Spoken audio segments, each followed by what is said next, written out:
Hey, it's me, Maggie J. Today with a review of Reservation Dogs that is streaming exclusively on Hulu. They gave us the first 2 episodes of this show on the premiere night, so I'll be talking about both of those episodes. I'm not one to get too entrenched in writers and directors and such, because if you like someone or dislike someone too much, you can't give them a fair rating. So I prefer to focus on the productions and then just pick them apart from there. However, this is a native-centric show, and as a native person, I get a little concerned about accuracy on screen. But this show is packed with actual Indigenous people, from the writers to the cast and the crew. So I'm glad to say it's pretty good and really, really funny. This half-hour show focuses on 4 teenagers, Bear, Elora, Willie Jean, and Cheese, living in Oklahoma Indian Territory. The first thing we see them do together is steal a chip truck. Their plan is to sell it to the meth heads to get money to put into their Going to California fund. They also work out a deal so they can keep the couple of cases of Flaming Flamers chips that were in the back of the truck. So these are obviously entrepreneurs in the making. A school project in the form of a video put together by Bear gives us some details about his life and the premise of this show. He and his friends hang out in a dilapidated building. The town cop's name is Big, and they show him no respect. They eat all the fried catfish they can at Rob and Cleo's store. Their friend Daniel died last year. They say this town killed him. That's why they're trying to make money every which way they can, so they can get out before it kills them too. His teacher is not happy about all the swearing and middle fingers and vandalism taking place in this video and shuts it off before the end. "I'm speechless," she says, and I'm pretty sure some of that was illegal. Later, we see the friends selling their pilfered chips in Bear's front yard for 50 cents, which is a very good rate for any kind of bagged chips these days. I won't get into the dialogue exchange between the characters and the customers because it would ruin it. Just know it is very funny and very accurate. If you're swear word sensitive, I do not recommend this for you because all of these characters swear a lot, and that is coming from someone who swears a fucking lot. So that is your warning, but the dialogue in this show is spot on. Natives are known for their unique humor and how they can turn almost anything into a joke with just a tone shift or a rebuff. And this episode shows that very well. I keep saying very, it's getting annoying. I'm gonna try to stop. On top of all the issues these kids have to face, there's some other kids in town who are beefing with them for some reason. We see 3 of these other kids eyeballing these 4 while they're selling chips in Bear's driveway. And eventually they'd walk away saying they're gonna go get White Steve. The next day, or maybe later that day, time is a little ambiguous here, the other kids do a drive-by and open fire on these guys, shooting them multiple times with multicolored paintballs. This scene is pretty hilarious. Bear really puts his best dramatics into this. And while he's laying wounded in the grass, he's transported to a strange land where he meets William Knifeman, a warrior from ancient times who died in the Battle of Little Bighorn because his horse fell on him.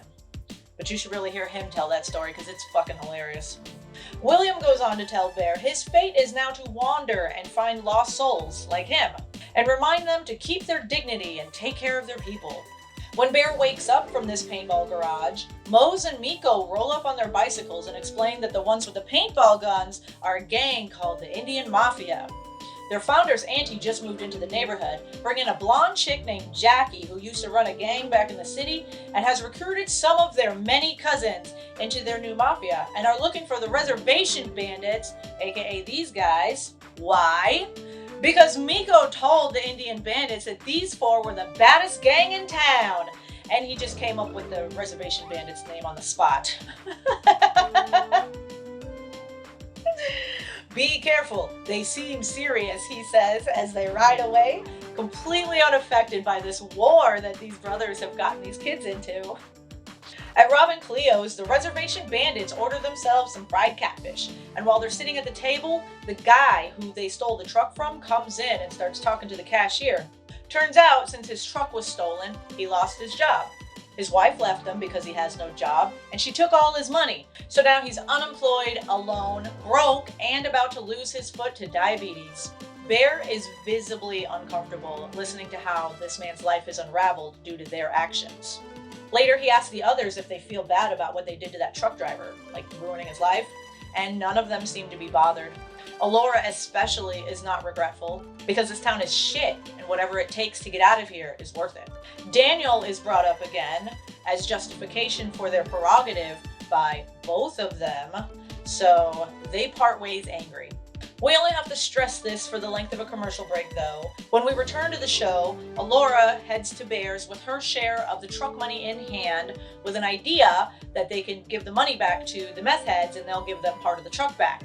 And they can leave it at the store so the driver can get it back. With no better idea, that's what they set out to do.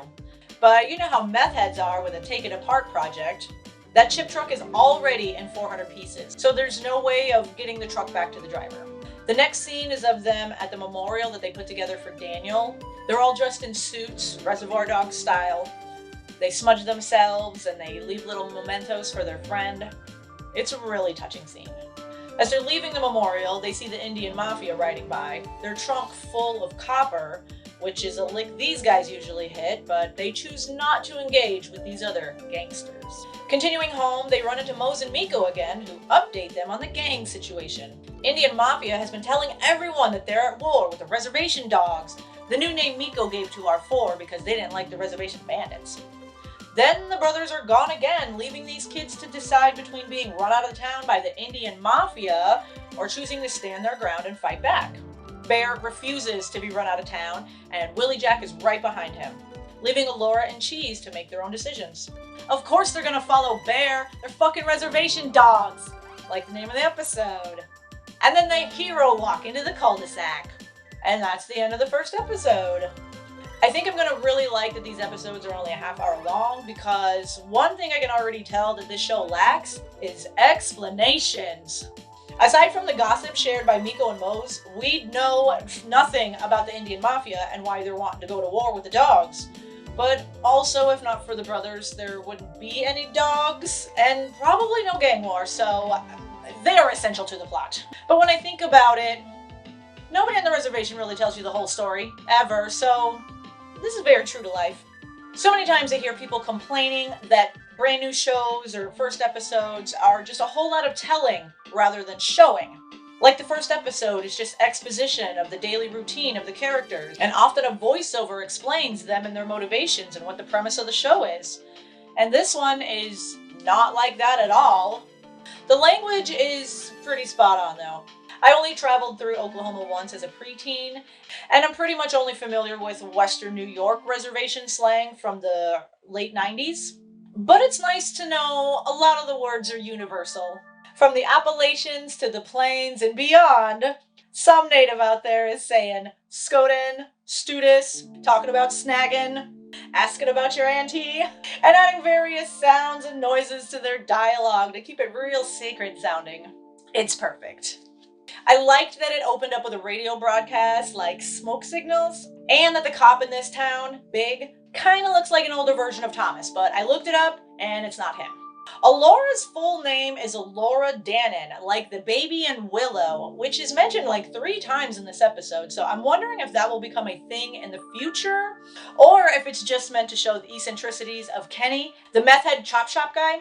Also, this guy with the Q stick, I'm gonna call him Kylo Ren, because I'm getting big inferiority complex with abundant firepower vibes from him. He could be dangerous. I do wish that there were some moments backed by some strong native drums.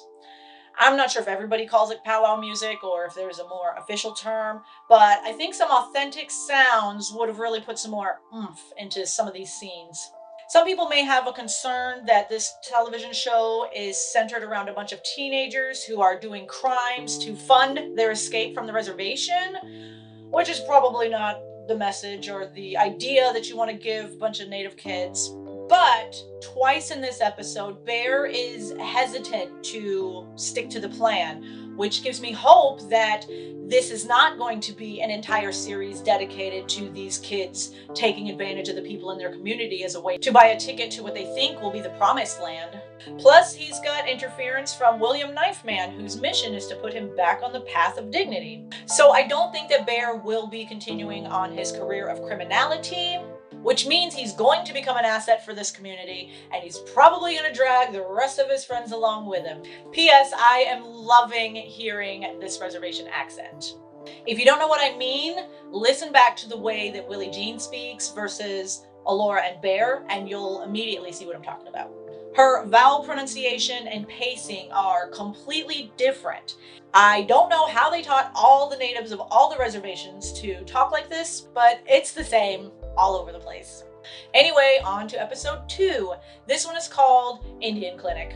This episode opens with Bear walking alone, listening to music through his headphones and carrying some packs of meat. He gets surrounded by the Indian Mafia and they kick his ass. While he's knocked out on the ground, his spirit guide, William Knifeman, shows up and makes fun of his inability to fight, telling him he should have run away, and then tells him go to the clinic because your nose looks fucked.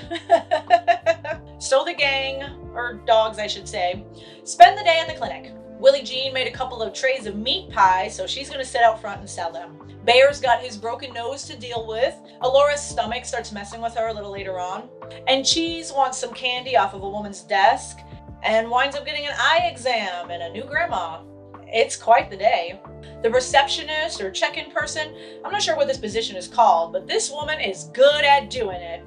She embarrasses both Bear and Alora and always has the most smart-ass reply ready to go. I would not want to deal with her because she would make fun of me, and then I would have to leave the clinic and never come back again.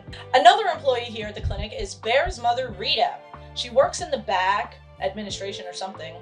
We met her in the first episode, but all she did was tell Bear to go pee in the backyard because she was doing her makeup in the bathroom. Bear's mother is an auntie, and it is obvious Big carries a little torch for her.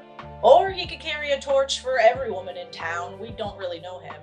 But here he is in Rita's office, telling her about some bullshit, and she is just wishing he would get done. Cheese is about elbow deep in a candy jar on someone's desk in the eye department, and then he gets yelled at. But the lady in scrubs is nice and chats with him for a few minutes. She tells him to read the eye chart that we all know starts with a humongous E on the top of it. And then this guy says Z, and then P.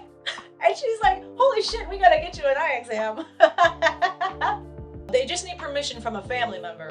He says he lives with his Uncle Charlie, who this woman knows because, of course she does. He texts her all the time, probably bothering her about what she doing tonight, or how come she never reaches out to him first, or whatever lines lonely uncles are using these days to flirt with women who want nothing to do with them.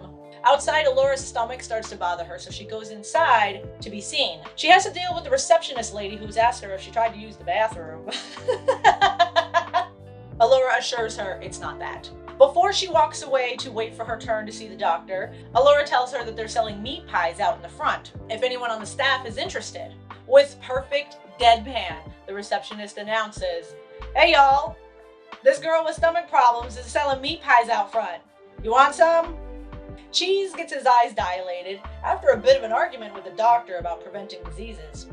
Cheese says he doesn't have any diseases. He just wanted some chocolate. Back out in front, Bear sits with the girls for a few minutes, talking about how weird it is at the clinic. The Indian Mafia rolls by in White Steve's car, eyeballing these three like they want to fight. Willie Jean tells Bear Daddy Big Head said he cried after the fight, which we all know is going to become the official story because Bear wasn't there to defend himself. Willie Jean says maybe Bear's dad will fuck him up for him, which is the second time we've heard about Bear's unemployed rapper father. So when we finally meet him, you know it's going to be about something important. The mention of his dad kind of changes Bear's attitude. Not completely, but he looks uncomfortable. Then he tries to change the subject. He says being the leader is hard, which makes these two crack up because he is not their leader. The receptionist calls Bear up and says the address he used doesn't match the records, which I've never heard of being an issue before, but okay. I assume the address that they needed was his father's address because who else's would it be? We've not been told about any other significant figures in his life, and I don't imagine he doesn't know his own address. So it seems like they're really building up this father issue into something important. He goes to sit back down because it's still not his turn, but it's Alora's turn, even though she checked in after Bear. LOL, thanks receptionist! I call her that because that is her name.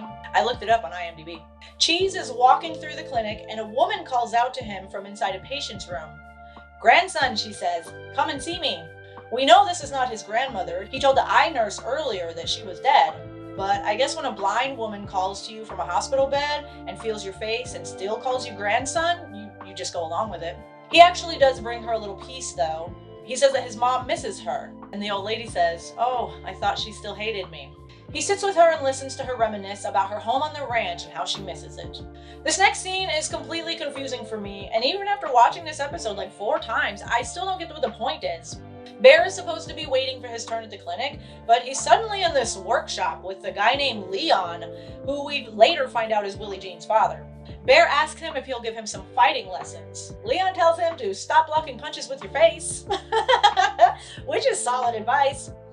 Hanging up on the wall is a photo of the 5 of the youths together before Daniel died, and Leon tells Bear that he can take it. This is inside of Willie Jean's father's workshop, but later she acts like she's never seen this photo before, which is weird. While Alora is seeing the doctor, he asks her if she eats something weird, like sand or rocks or glass. She says, "No, I just eat flaming flamers," which I'm guessing is this world's hot fries, and she eats like 10 to 14 bags a day. As a result, her whole stomach is inflamed with tiny little ulcers. He tells her to knock it off, she could die. And that's the end of the appointment. Obviously, Dr. Kang hates everything about his existence. Finally, it's Bear's turn to see the doctor. He asks if they can keep it a secret and not tell his mom that he's there, which prompts a series of questions about Rita from the doctor. You know, about Bear's father and if Rita is still single, because those answers matter when you're providing healthcare to Rita's son. Turns out Bear's nose is fine, it's just swollen, and it won't keep him from doing anything. Not even fighting, Bear asks, like he wants a doctor's note to get out of fighting. Unable to help himself, Dr. Kang goes straight to Rita's office to talk about her son and how hard it must be to raise him without a father always around. Because he wants any reason to talk to her.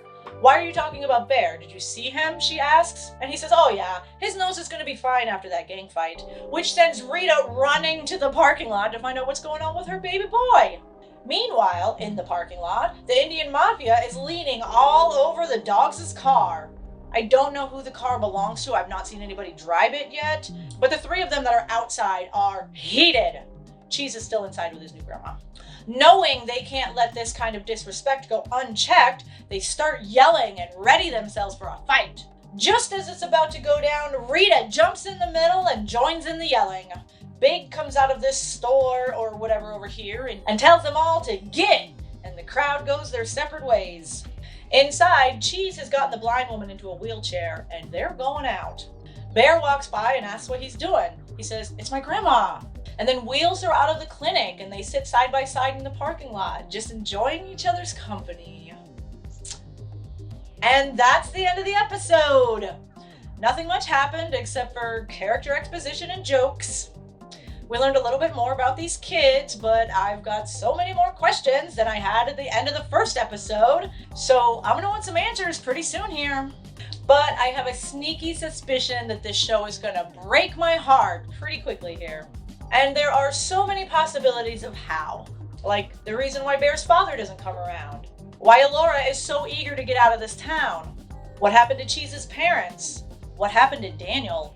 Willie Jean seems the least fucked up, but she makes the most jokes, so maybe she's the most damaged of all.